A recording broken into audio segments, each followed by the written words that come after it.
What do we do about the AI overviews in search? Marketers used to rely on this funnel where somebody would search best accounting software, they would find a link, they would click that link, it would go to a landing page or a blog post, and then the marketer has a chance to monetize that click in some way.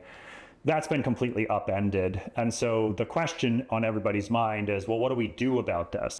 And that's really where we're stuck. We're kind of thinking through it ourselves and working with a lot of our clients on it. And what we're coming down to is the demand is still there. People are still turning to Google. They're still turning to these machines to get their questions answered, to solve their problems. And so there is a need and there is an opportunity if you can get in front of that and if you can influence what these things are saying. Question remains though, how do you influence that? And so I think, long story short, I mean, there is so much information flying around right now, and unfortunately a lot of it is snake oil and a lot of it is just make-believe or growth hacks and really might work for the next few minutes, but is not going to be a good long-term strategy.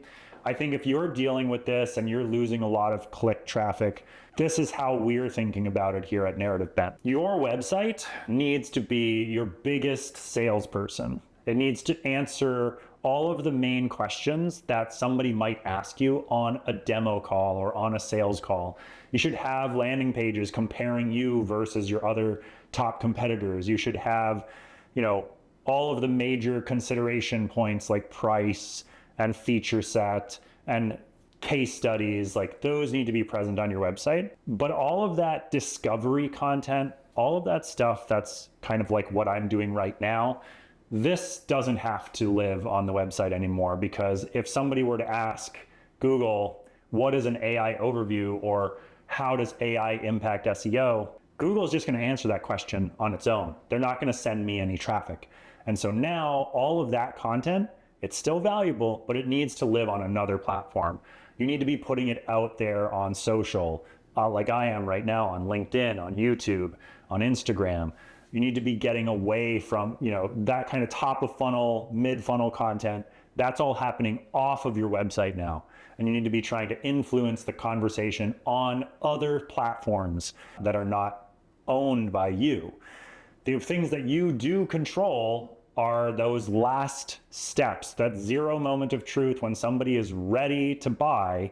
They've already done a ton of research. They've read through the Reddit forums. They've asked ChatGPT to thoroughly vet a bunch of different options. They've gone to Google. They've seen a bunch of variety of options. Then they go to your website when they're finally ready to buy. SEO is not going to be the discovery channel that it used to be anymore. And if we keep trying to make it that way, we're going to have a bad time.